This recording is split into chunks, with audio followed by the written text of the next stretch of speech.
ইরানে হামলার বিপক্ষে যুক্তরাষ্ট্রের ৭৫% মানুষ। ইরানের বিরুদ্ধে চলমান সামরিক অভিযানের বিষয়ে সাধারণ মার্কিন নাগরিকদের মধ্যে তীব্র অসন্তোষ দেখা দিয়েছে। সাম্প্রতিক এক জরিপ অনুযায়ী মাত্র ২৫% আমেরিকান এই হামলার পক্ষে সমর্থন জানিয়েছেন। বিপরীতে প্রায় ৭৫% নাগরিকই এই সামরিক পদক্ষেপের বিপক্ষে অবস্থান নিয়েছেন।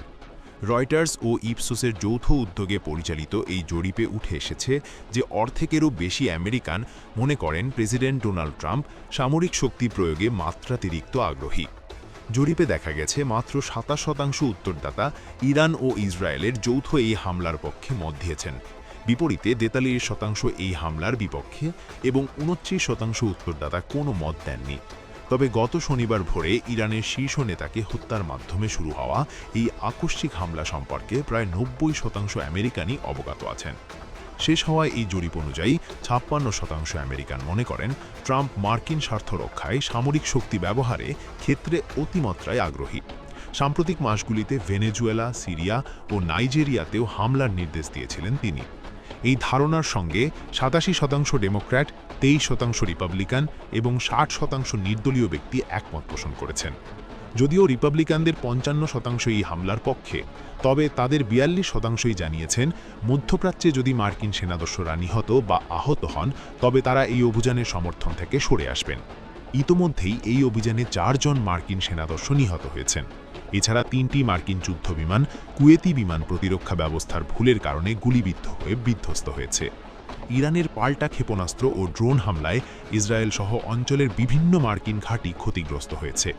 এই ঘটনার পর ট্রাম্পের জনপ্রিয়তার রেটিং ১% কমে ৩৯% দাঁড়িয়েছে। যুক্তরাষ্ট্রের মধ্যবর্তী নির্বাচনের প্রাথমিক ভোট শুরুর মাত্র ৩ দিন আগে ইরানে এই হামলা শুরু হয়েছে। জরিপে দেখা গেছে ৪৫% আমেরিকান মনে করেন যদি এই যুদ্ধের ফলে তেলের দাম বেড়ে যায় তবে তারা এই অভিযানের সমর্থন করবেন না। কিন্তু ইতিমধ্যে ব্রেন্ট ক্রুড অয়েলের দাম ১০% বেড়ে ব্যারেল প্রতি $৮০ ঠেকেছে। বিশ্লেষকদের মতে এই সংঘাত চললে দাম $১০০ ছাড়িয়ে যেতে পারে। উল্লেখ্য, জেনেভায় পারমাণবিক কর্মসূচি নিয়ে আলোচনা ব্যর্থ হওয়ার পরই যুক্তরাষ্ট্র ও ইসরায়েল এই হামলা চালায়। ওয়াশিংটন চায় ইরান ইউরেনিয়াম সমৃদ্ধকরণ পুরোপুরি বন্ধ করুক। তবে তেহরান দাবি করে আসছে তারা শুধু বিদ্যুৎ উৎপাদনের জন্যই ইউরেনিয়াম প্রক্রিয়াজাত করছে। জরিপ অনুযায়ী অর্ধেক উত্তরদাতা জানিয়েছেন ইরান যদি তাদের পারমাণবিক কর্মসূচি ত্যাগ করে তবে তারা এই হামলার সমর্থক হতে পারেন। এদিকে দ্য আটলান্টিক ম্যাগাজিনকে দেওয়া এক সাক্ষাৎকারে ট্রাম্প জানিয়েছেন ইরানের নতুন নেতৃত্ব তার সঙ্গে কথা বলতে আগ্রহী এবং তিনি তাতে রাজি হয়েছেন। অনলাইনে পরিচালিত এই জরিপে মোট ১,২৮২ জন প্রাপ্তবয়স্ক আমেরিকান অংশ নেন। এতে ভুলের মাত্রা ছিল মাত্র ৩% বলে জানা গেছে। প্রিয় দর্শক, বিষয়টি নিয়ে আপনার মূল্যবান মন্তব্যটি কমেন্ট করতে ভুলবেন না। পরবর্তী আপডেট পেতে চ্যানেলটি সাবস্ক্রাইব করে আমাদের সাথেই থাকুন। ধন্যবাদ। এসকে টিভি বাংলা, সাথেই থাকুন।